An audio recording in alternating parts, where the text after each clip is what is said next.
and in a wasteland, a howling wilderness. And when he was in the wilderness, look what happened. He encircled him. He instructed him. He kept him. Aren't you thankful in your wilderness? He encircles you. He instructs you. He kept you when you couldn't keep it together mentally. When you were about to have a breakdown, he kept you. He encircled you. He instructed you. He kept him as the apple of his eye. Verse 11, as an eagle stirs up its nest, hovers over its young, spreading out its wings, taking them up, carrying them on its wings, so the Lord alone led him. Verse 13 said, he makes him to ride the heights of the earth, the high places, the King James says, to eat the good of the land, to draw honey from the rock.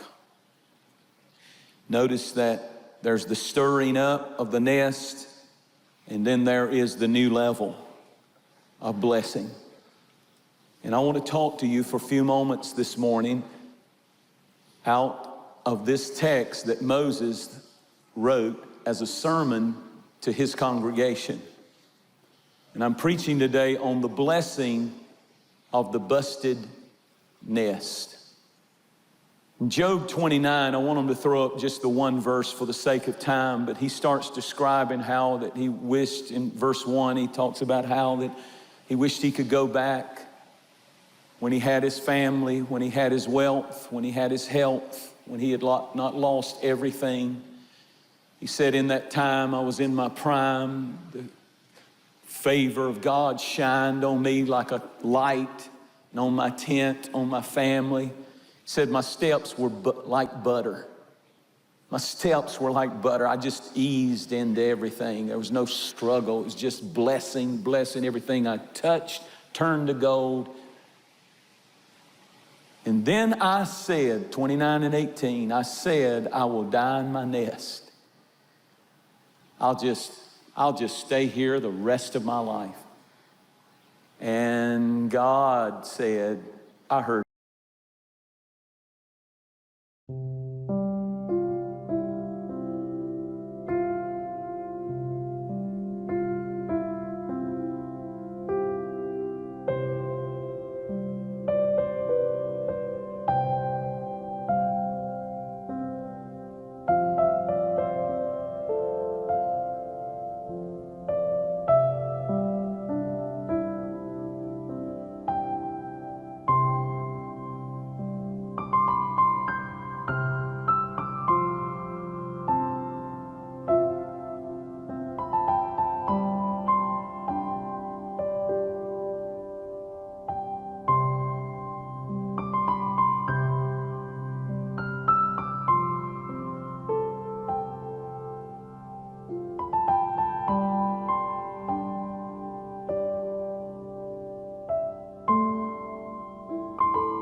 And I'm going to introduce you, Joe, to the blessing of the busted nest.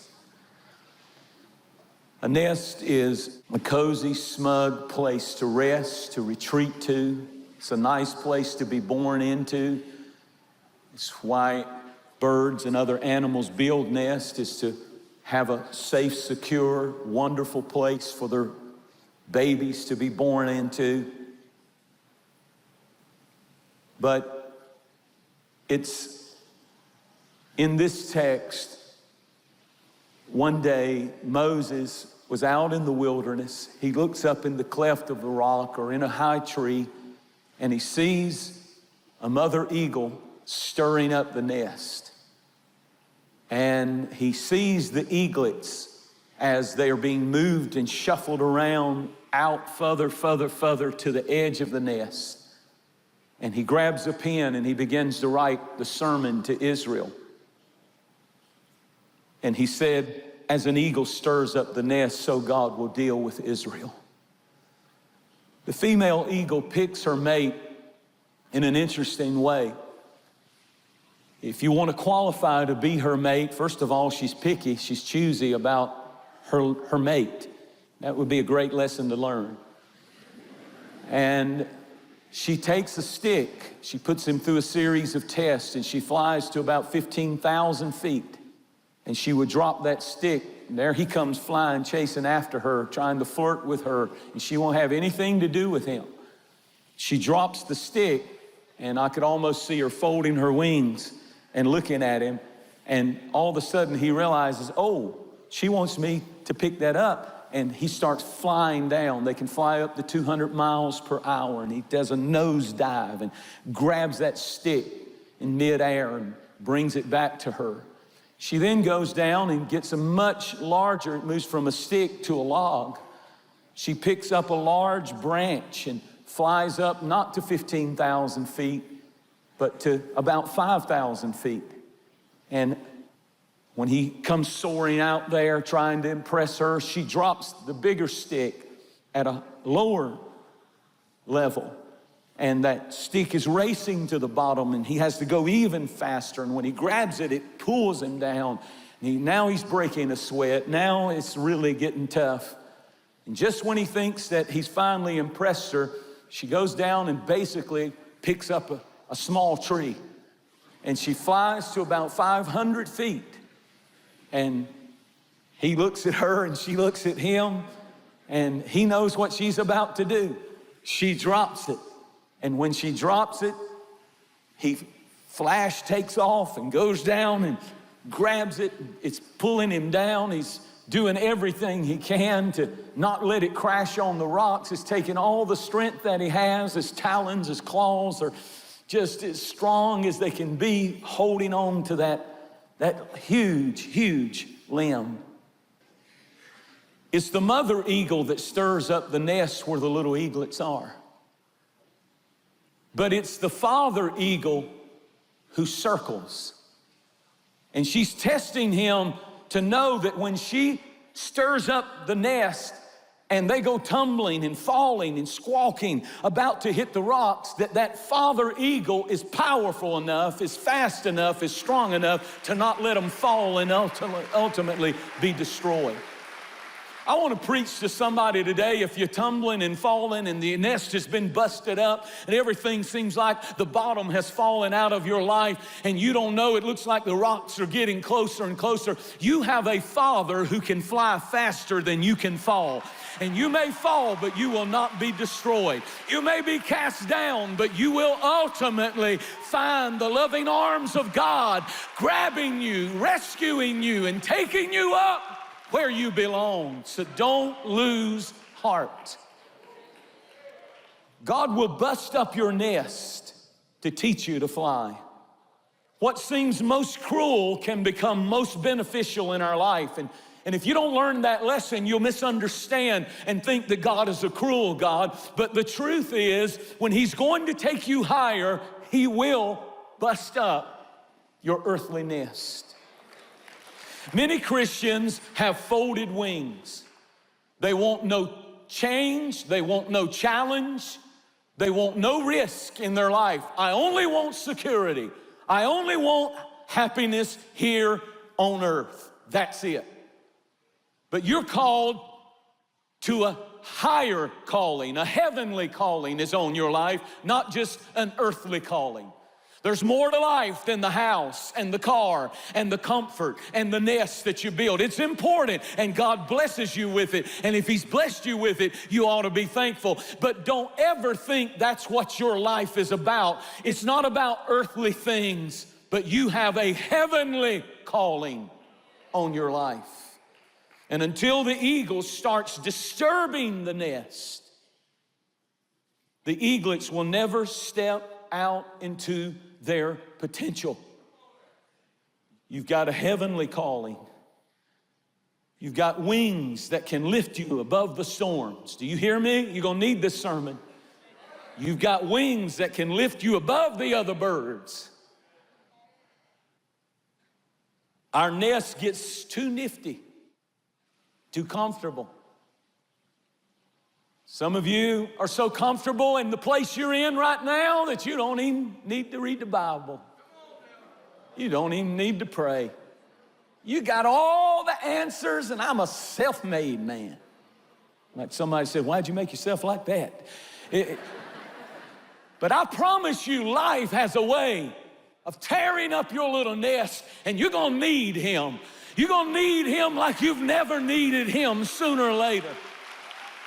And then you'll discover the blessing of the busted nest. Had I not gone through it, had I not suffered. Sometimes we want to shield our family and shield our children. We don't want them to go through nothing and want for nothing and lack for nothing. But the thing that made you what you are is what you went through, the hardships and the struggles and the tears and the feeling like quitting and giving up. And now you just want to give everything to them. You need to hear this preacher. God says, I'm going to bust up some of those kids' nests until they get back on their knees and they realize that what they were raised in was not a lie. There is a God in heaven. He does have victory for His children, and I cannot make it on my own. I never would have made it if the Lord was not on my side. Oh, here's something powerful. She doesn't dismantle the nest. She comes twice. She doesn't dismantle the nest. She just makes it uncomfortable by pulling out the fur, pulling out the skin, the animal hides. Now the twigs are sticking those little eaglets because they don't even know that they have two gifts they're not even aware of. Talons or claws and wings. They don't even know that they have it. You never know that in the soft, luxurious penthouse, big screen, laying around, all your clothes, all your stuff laid out. You never know what you've got. You'll never find some of your gifts as long as you're in a place of comfort and ease. But when she tears that place up, all that's left is sticks, and at that moment, for the first time, those little eaglets take those talons and they grab hold of a stick and they learn how to stand. Because that mother eagle understands that we've got to teach a new generation that before they can fly, they need to learn how to stand for something. You got to learn how to stand for morality and stand for character and stand for integrity and stand for the Word of God, even if nobody else is, even if nobody has any stand, if nobody else will live it, you learn how to stand all by yourself. Because if you don't stand for something, you're going to fall for anything. And at some point, if you're going to ever fly high, you first got to learn how to take a stand and say, yeah, I'm different. Yeah, I don't have your morals. Yeah, I don't go there. I don't do that. That's who I am, and I stand for some things. Why am I screaming? I don't know. I apologize.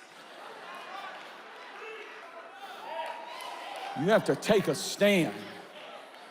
So tired of little weak little teeny boppers, college students that are so intellectual that this book is stupid to you. I have a prophecy for you. You're headed for the blessing of the busted nest. And when your nest gets broke, it's gonna be amazing how you get on your knees. Oh, I promise you, life will sooner or later bring you to your knees. Big and bad, arrogant and intellectual. There's some things your money can't buy, your intellect can't fix, your friends can't help. You gotta go to Jesus. Lead me to the rock that is higher than I. I know where my help comes from. It comes from the Lord. Comes from the Lord. You're supposed to fly. You're supposed to be going higher. You're supposed to be growing in the Lord, not sitting in a comfortable nest. Well, I got baptized back in 53, and back in 73, I gave a special offering. And you're in a nest of religion.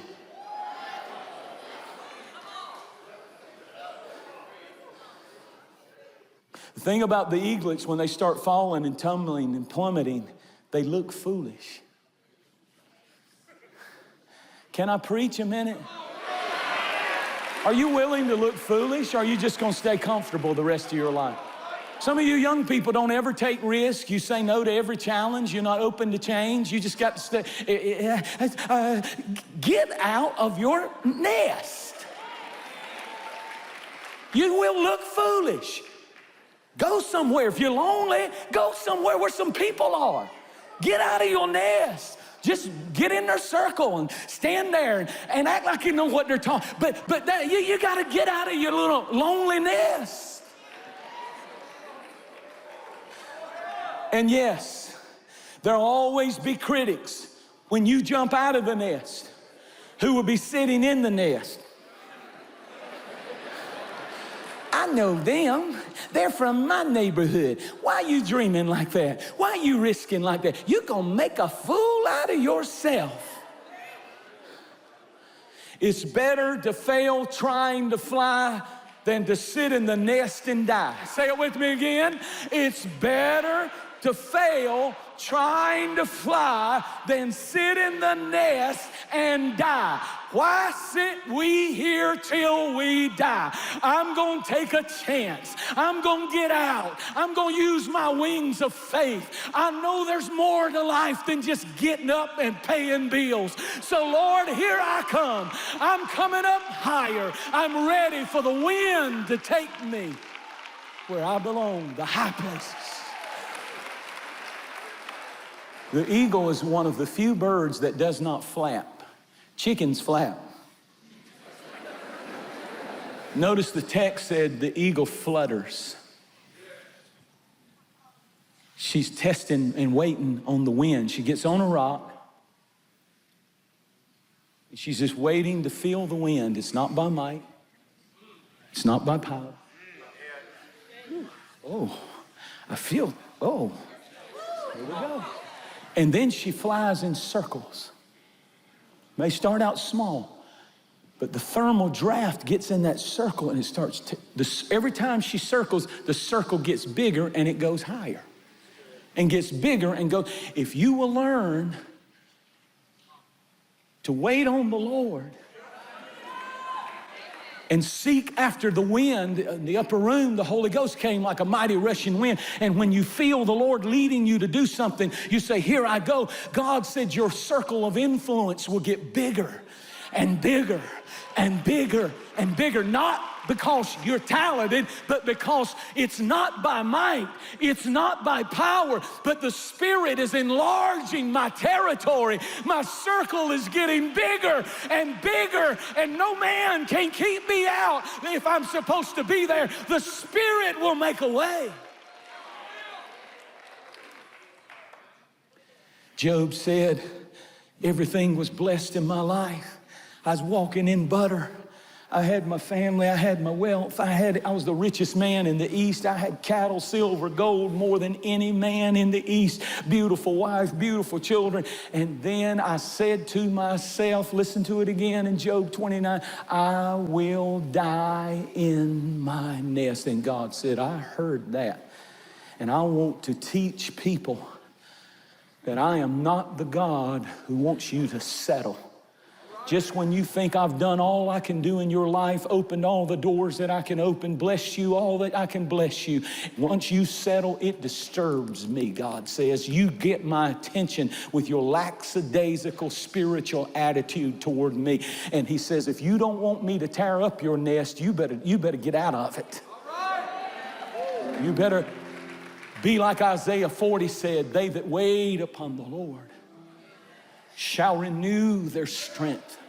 I may need to run to the nest for rest and refuge for a season, but at some point I got to get up out of my discouragement, get up out of the divorce, get up out of the bankruptcy, get up out of the depression, get up out of the addiction. At some point, get up out of the past, out of the heartbreak, out of who left you.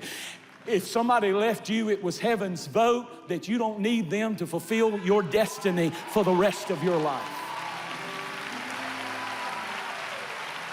6 billion people on the planet. Life doesn't end when one walks out of your life. The nest is when you're totally afraid of change, totally afraid of taking a chance, totally afraid of risk. Faith is spelled R-I-S-K, risk. We build our security. We've even built our little spiritual nest. We've experienced all that we ever planned to get of God, because I'm just happy where I am. I know that Holy Spirit stuff is real, and God bless Franklin Jensen and all of them over there. But you know, I just like to sit up here in my nest. I got my little seat up here. Everybody knows in this section, that's my seat, and I leave it alone. And so I'm just happy like I am. That is until your nest gets busted up. When your nest gets busted up, you're gonna need more than you had yesterday.